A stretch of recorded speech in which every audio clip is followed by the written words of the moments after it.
Gujarati superstar વિક્રમ ઠાકોરની રાજનીતિમાં થશે entry. સમાજનો મત જાણી રાજનીતિમાં પ્રવેશની વિક્રમ ઠાકોરની જાહેરાત। કયા પક્ષમાં જોડાવું તે હજુ નક્કી ન કર્યું હોવાની વિક્રમ ઠાકોરની સ્પષ્ટતા। રાજનીતિમાં પ્રવેશવા અનેક ચાહકો પ્રોત્સાહિત કરતા હોવાનો દાવો। સમાજ અને સમર્થકો સાથે ચર્ચા કર્યા બાદ કરીશ નિર્ણય। એબીપી અસ્મિતા પર વિક્રમ ઠાકોરનું મોટું નિવેદન। મને પણ લાગે છે કે મારે રાજનીતિમાં જવું જોઈએ। સમાજને પૂછી અને રાજકારણમાં જવાનો નિર્ણય લઈશ। હજુ નક્કી નથી કર્યું કે ક્યારે રાજકારણમાં જઈશ, કયા પક્ષમાં જોડાવું તે સમાજને પૂછીને નક્કી કરીશ।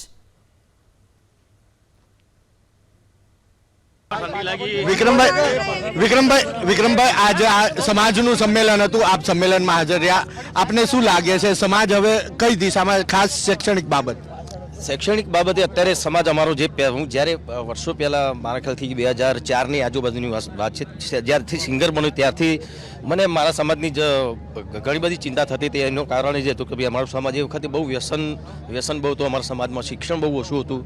પણ અત્યારે ધીરે ધીરે મારા જેવા કલાકારોનો બધા મારા ચાહકો હોય, મારા સમાજના હોય, એ લોકો હું જે પણ મંચ ઉપરથી બોલતો હોય, ગાતો હોય તો એ લોકો એને સ્વીકારે છે। તો મેં વર્ષોથી ગાઈને મેં સમાજ માટે કીધેલું છે કે તમે વ્યસન છોડો ને બધું। અને મારા સમાજના ઘણા બધા આગેવાનો પણ વર્ષોથી અમારા સમાજને કહેતા આવ્યા છે કે આ બધા વ્યસનોથી દૂર રહો ને શિક્ષણ અપનાવો। ને અત્યારે ઘણો બધો સુધારો અમારા સમાજમાં આવી ગયો છે। વિક્રમભાઈ, આપને લાગે છે કે હવે આપે પણ રાજકારણમાં આવવાની જરૂર છે?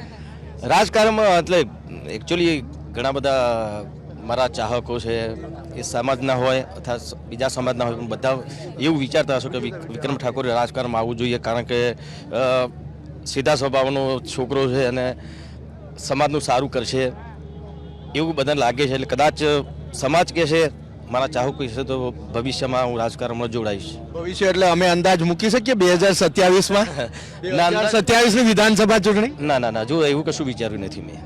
જ્યારે પણ વિચારીશ ને જ્યારે પણ ફેસલો લઈશ ત્યારે સમાજને પૂછીને લઈશ, સમાજની રજા લઈશ। તમે સમાજ શું કહેવા માગે છે, બીજા સમાજના પણ જે મને ચાહે છે શું કહેવા માગે છે, અને જે પણ નિર્ણય લઈશ તો આપ મીડિયાવાળાને પહેલો જ બોલાવીશ હું। તો હવે માત્ર એટલું જાણવું છે કે જો તમે નિર્ણય લો તો અત્યારે તમારી વિચારધારા કઈ તરફ જાય છે? ભારતીય જનતા પાર્ટી, કોંગ્રેસ કે આમ આદમી પાર્ટી? જો ત્રણ પાર્ટીમાં મારા બહુ સારા સંબંધ છે। તમે જોયું અત્યારે બી અહીંયા કોંગ્રેસના આગેવાનો પણ હતા અને ભાજપના આગેવાનો પણ હતા, અને આપના પણ જે આગેવાનો છે એમની જોડે પણ બહુ મારા સારા સંબંધ છે। એટલે એવું કશું વિચાર્યું નથી એમ। કોઈ એકમાં જ જવું પડશે ને, ત્રણેયમાં તો નહીં જવાય? એકમાં જઈશ, પણ એ વિચાર્યું છું સમાજ શું કહે છે એના ઉપર।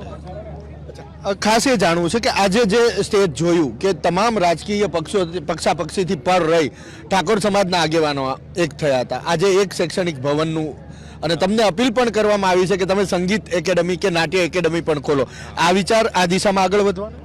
હા, આ દિશામાં આગળ વધવાનું એટલા માટે મેં મારું ટ્રસ્ટ બી ખોલ્યું છે, ધ્યાન કૃપા ટ્રસ્ટ, જેનું ટૂંક સમયમાં અમે લોકો ઓપનિંગ પણ કરવાના છીએ। છેલ્લો સવાલ, જે ગેનીબેનને તમે વિનંતી કરી હતી, શું વાત છે ડીજેને લઈ? ડીજેનું એટલે ઘણા બધા કલાકારોનો મારા પર ફોન આવે કે ભાઈ અમારે તો ઘેર બેસવાનો વારો આવી ગયો, બીજું કોઈ અમારો નોકરી ધંધો છે નહીં, આના ઉપર જ અમારું ઘર ચાલતું હતું, તો આનું કંઈક તમે કરો। તો મને લાગ્યું કે થોડુંક એમાં કંઈક સુધારો કઈ રીતે એ બધા આગેવાનો નક્કી કરે, હું તો ના કરી શકું એકલો, તો એમાં કંઈક એવું થઈ શકે કે જેના લીધે કોઈને તકલીફ પણ ના પડે, કોઈનો વધારે ખર્ચો પણ ના થઈ શકે। જેમ કે ડીજેનો અવાજ વધારો તો ઘણા લોકોને તકલીફ થતી હોય તો એનો અવાજ ઓછો રાખે, એટલે ઘણા બધા કોઈનો કોઈ રસ્તો તો આગેવાનો નહીં કાઢે તો બહુ સારું એમ। ખૂબ ખૂબ આભાર વિક્રમભાઈ વાત કરવા માટે।